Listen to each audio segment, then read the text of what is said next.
My brother-in-law announced at my sister's baby shower that I was a fraud, that my law degree was fake, that I'd been lying to the whole family for years. He was grinning when he said it, so proud of himself, so certain.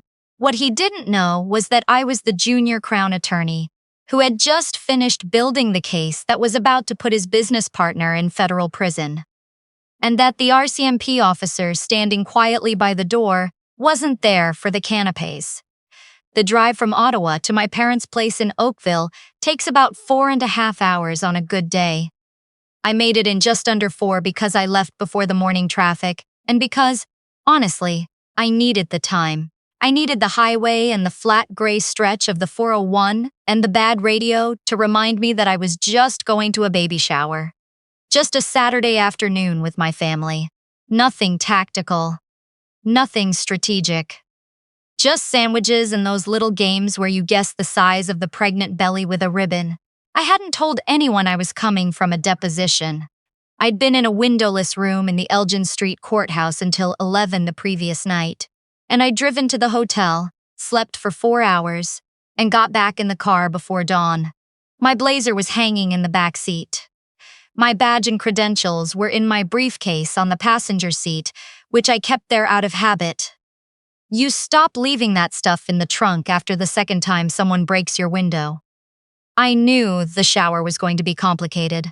My sister and I had always been close, but the last 2 years had been strange. She'd married my brother-in-law. I'll call him what everyone in the family calls him, which is just my brother-in-law, though the name I use privately is considerably less polite, and he had never liked me. I think it's because I wouldn't pretend to find him impressive. He sells insurance. Commercial lines mostly. He makes decent money at it, and he talks about it constantly. The way people do when they've built an identity around a single accomplishment and can't afford to let anyone forget it. He had decided, somewhere along the way, that I was a threat to him. Not physically, professionally. He couldn't understand what I actually did for a living because I rarely explained it. Crown attorneys don't go around narrating their caseload at dinner parties. You learn quickly that the moment you say, "I prosecute organized crime," half the room either thinks you're lying or asks you questions about TV shows. So I'd gotten in the habit of saying, "I work for the federal government," and changing the subject. That was a mistake, in retrospect. Because in the absence of real information, he'd filled in the blanks himself. I pulled into my parents' driveway just before noon. The street was already lined with cars. My mother had gone full production. Balloons on the mailbox, a banner across the porch, the works. I sat in the car for a moment, eating the granola bar I'd grabbed at a gas station outside Kingston because I'd skipped breakfast. I looked at myself in the rearview mirror. I looked tired. Not visibly wrung out, but tired in the way that lives behind the eyes. The kind of tired you don't fix with sleep. Pull it together, I told myself. 2 hours, maybe 3. Then you can go back to Ottawa and order Thai food and not talk to anyone until Monday. The party was in full swing when I came through the side door. My mother saw me first and crossed the room with her arms out. She smelled like the perfume she'd worn my entire life, and I felt the tension in my shoulders drop about 10%. My sister was in the living room in a yellow dress, radiant the way pregnant women sometimes are, holding a mocktail and laughing at something one of my aunts had said. I caught her eye from across the room, and she lit up. We hugged for a long time. She's 3 years younger than me, and she's always been the warmer one. I'm the one who argues. She's the one who shows up with soup when you're sick. We needed each other, in that way that opposites do. My brother-in-law was by the kitchen island. He had a bottle of beer in his hand and a look on his face that I can only describe as preloaded. Like he'd come to the party already wound up about something, already rehearsing. I noticed it and I filed it away and I went to talk to my aunt and get a plate of food. The afternoon was mostly fine. The games happened. The gifts happened. My mother cried, which was scheduled. My sister cried, which was also scheduled. I sat next to my grandmother, who is 91 years old and says exactly what she thinks. And we had a lovely conversation about a true crime podcast she'd gotten into. which is honestly the most on-brand thing I can imagine. It was during the cake that things shifted. My brother-in-law had been quiet for most of the afternoon in a way that felt deliberate, like someone sitting very still before they spring. He'd been refilling his beer more than he needed to. He'd been watching me. I noticed, but I didn't react, because I've spent enough time in rooms with hostile witnesses to know that reacting is exactly what they want. He stood up during the cake cutting. Nobody had asked him to speak. He just stood up, tapped the side of his glass, and said he wanted to say a few words about family. My sister's smile flickered. My mother looked puzzled. The room settled into that slightly awkward attention that happens when someone commandeers the microphone at someone else's party. He talked about my sister, briefly, generously. He thanked everyone for coming, and then he turned to look at me, and I knew. I had maybe 3 seconds to decide whether to brace for it or keep my face neutral. I kept my face neutral. I also want to take a moment, he said, his voice carrying across the room, to address something that I think needs to be said. Because I think we've all been going along with something for too long, and it's not fair to anyone, especially not to my wife's family. My sister said his name. Low, warning. He didn't stop. We all know that he nodded at me, has been telling people she's some kind of hotshot federal lawyer, that she works on these big cases, that she's constantly too busy to show up for things because she's so important. He put a particular venom on that last word. I looked into it. I did some digging, because things weren't adding up, and what I found is that there is no record, none, of her being called to the bar in Ontario.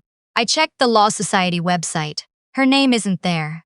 The room went very quiet. I want to tell you that I was calm. I was. But it wasn't the easy calm of someone who isn't bothered. It was the trained calm of someone who has learned to function at full capacity while feeling something that, in a less professional context, would be described as white-hot fury. I looked at him. I didn't look away. He's right that my name isn't there, I said, my voice completely even. Because I'm called to the bar in both Ontario and Quebec, and I'm employed federally, not provincially. The Law Society database doesn't capture Federal Crown Counsel the way he'd expect. He searched the wrong registry. A few heads turned. My mother's hands went to her lap. She's very smooth, my brother-in-law said, turning to address the room rather than me, which was a tell. People address the room when they don't want to debate you directly. That's what I've learned. She always has an explanation, always a reason why the normal rules don't apply to her. Can I ask? My grandmother said, her voice absolutely dry. Whether anyone invited you to stand up. A few people covered their smiles. He barreled on. I have a contact at the federal courthouse in Ottawa. I made some calls. He was proud of this. You could see it. No one there has heard of her. Not in the Crown's office, not in the AG's office. I think we need to seriously consider the possibility that we've been lied to. That the reason she never talks about her work, never gives details, never shows up when it counts, is because there's nothing there. It's a story she's been telling for years. My sister stood up. That's enough. It's fine, I said to my sister. I meant it. Because it was, actually, fine. Not in the sense that none of this hurt. It did. It hurt in the specific way that being disbelieved by people who should know you does. But fine in the strategic sense. He had made a choice, and choices have consequences, and I was under no obligation to rescue him from his. Can I ask, I said to him conversationally, who your contact at the courthouse is? He named a name. I recognized it. It was an administrative assistant in the Civil Courts Division. Not Crown, not criminal, an entirely different branch in an entirely different physical building. She works in civil, I said. I work in criminal. We don't share staff directories. Convenient, he said. Accurate, I said. I want to see credentials, he said. Just like that. To me, at my sister's baby shower, in front of my parents and my grandmother, and about 25 family friends. If you're what you say you are, prove it, pull out your ID. And here is the thing I will tell you about that moment. I did not want to do it. Not because I couldn't. Because I didn't feel I should have to. because no one should have to prove themselves at a family party to satisfy the grievance of a man who resented them for not performing sufficient deference. Because producing credentials on demand, in your parents' living room, in front of your grandmother, should not be the metric by which your life is judged. But I also looked around the room, and I saw my mother's face, which was doing something complicated and pained.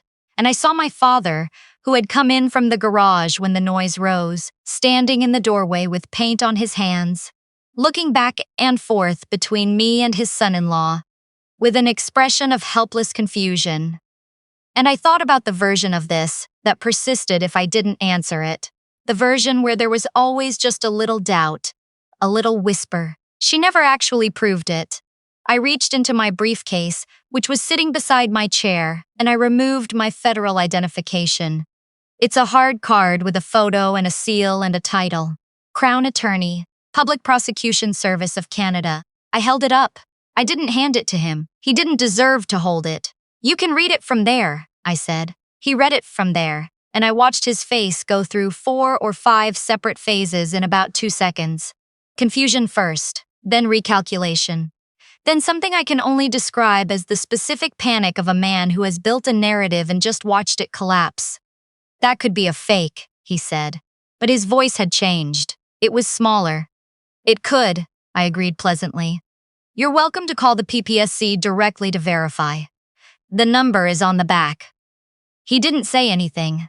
The room, which had been silent in the uncomfortable way, was now silent in a different way. The way rooms go quiet when the balance of power shifts and everyone feels it, and no one quite knows the right thing to do with that feeling, my grandmother said, very calmly. Will someone cut me another piece of cake? My brother-in-law sat down. He sat down and he picked up his beer, and he looked at the floor, and he did not say anything else for a very long time. I let it sit. I didn't press. I didn't explain further. I didn't look at him with triumph or with contempt, both of which I was capable of, because this was my sister's party, and she was still standing there in her yellow dress looking like she might cry, and not the good kind of cry they'd planned for. I went to her. I put my arm around her and I said quietly, I'm sorry that happened. It's not your fault. I knew he'd been talking himself into something, she whispered. I could tell. He's been doing this for months, building up to it. I should have said something. You couldn't have known what he was going to do. She leaned into me, her belly pressed against my ribs. Are you okay? I'm okay, I said. And then, because she knows me, I'm going to be okay. We went back to the table, and we had cake, and we talked about the name they'd chosen for the baby, and someone put on music, and the party tried to recalibrate itself. It mostly managed. These things mostly do. Families are practiced at papering over things. But I noticed that he didn't come near me for the rest of the afternoon. And I noticed that when he did try to talk to one of my aunts, she found somewhere else to be. And I noticed that my father, who is not a demonstrative man, came and sat next to me during the gift unwrapping and put his hand briefly on my shoulder without saying anything, which, for him, is a speech. Later, when things were winding down and people were collecting their coats, I found out why my brother-in-law had been so agitated. One of my cousins, she's in finance, sharp as anything, pulled me aside near the coat closet. She'd heard through channels, she said carefully, that my brother-in-law's commercial insurance firm had been flagged by FinTrack, the Financial Transactions and Reports Analysis Center of Canada, Financial Intelligence. Not criminal, not yet, but the kind of flag that precedes things becoming criminal. I kept my expression very neutral, because the reason I recognized that flag, the reason the hair on the back of my neck stood up, was that one of the files I'd been working on for the past 7 months involved a money laundering pattern that ran through commercial insurance brokerage accounts in the GTA. We hadn't yet named the firms. We were 2 weeks from naming the firms. My cousin didn't know that. She was just sharing information, the way our family does, because we look out for each other. I said, "When did this come through?" "Last week," she said. "I heard about it from a friend who works in compliance at one of the banks he deals with. They filed a suspicious transaction report. I took a breath. I understood then why he had done what he'd done today. Not jealousy, not in the simple sense, fear. He'd gotten wind that something was closing in, and he had decided, on some level, that the most dangerous person in his orbit was me. Not because I'd ever threatened him, but because I was the one person in the family who would recognize what was happening. He'd needed to preemptively destroy my credibility, make me the liar before I could make him one.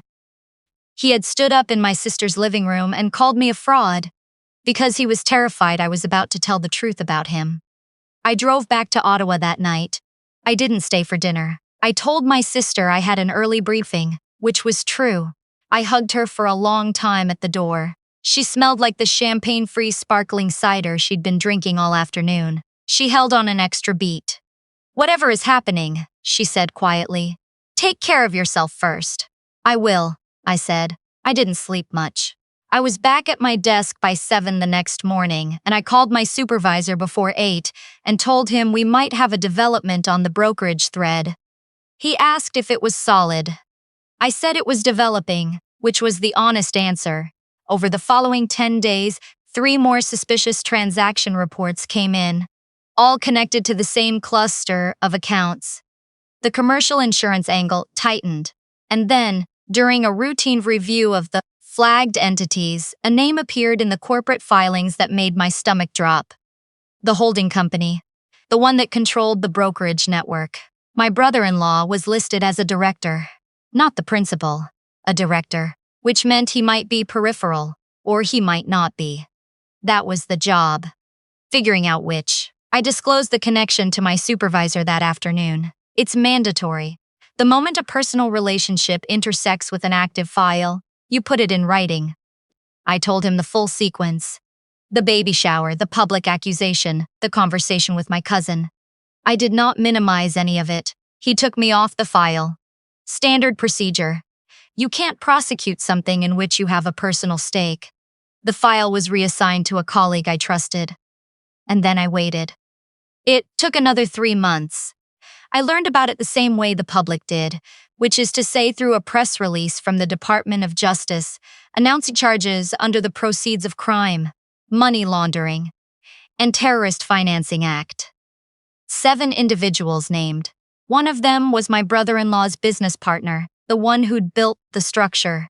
My brother-in-law was not charged. He was granted immunity in exchange for his cooperation with the investigation. He'd walked into the RCMP field office in Toronto voluntarily, apparently, 2 weeks after the baby shower. His lawyer had helped him understand which way the wind was blowing. I found out that last detail, the voluntary disclosure, from my sister in a phone call that lasted almost 2 hours. He knew, she said.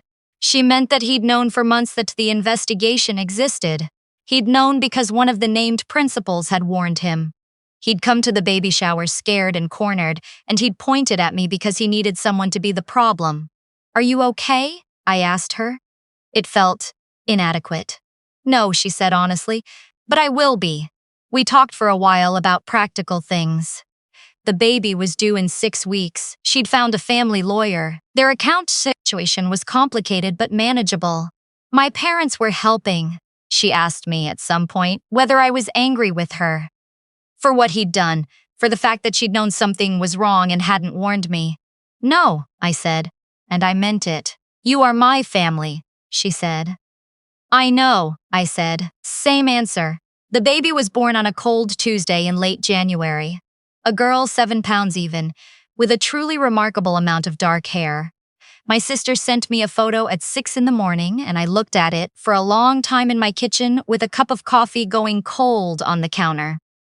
I drove down to Oakville that weekend. I held my niece in the rocking chair in the nursery, and she made the small sounds that newborns make, and outside it was snowing the kind of heavy, wet snow that bends the branches. The house was asleep. The house was quiet. I thought about the baby shower, the look on my brother-in-law's face when he read the credentials, the way he'd sat back down, the story he'd told himself, collapsing in real time. I didn't feel triumphant. I want to be clear about that. I don't really do triumph as an emotion. What I felt, sitting in that room with my niece, was something closer to clarity. The clean kind you arrive at after a long period of static. My brother-in-law had needed me to be a fraud because the alternative was too threatening. My family had needed me to be the complicated one, the absent one, the one who didn't show up, because the reality of what I actually did was too uncomfortable. It required them to hold two things at once: that I was doing difficult work, and that I had made choices that cost them something. And that's hard. It's much easier to have a simple story. But I wasn't a simple story. I never had been. My niece opened her eyes and looked in the general direction of my face with the unfocused gaze of the very newly born. She didn't know any of the stories yet. She didn't have a version of anyone. She just knew warmth and sound and the smell of the room. I thought, "You're going to have a complicated family, kid. We all do. The trick is figuring out which parts are yours to carry and which parts belong to someone else." My phone buzzed on the windowsill. A message from my supervisor. "Parliamentary committee wants to discuss the brokerage case. You're up next Thursday." I looked at the message. I looked at my niece. I looked at the snow coming down outside. I texted back, confirmed. Then I put the phone face down and kept rocking.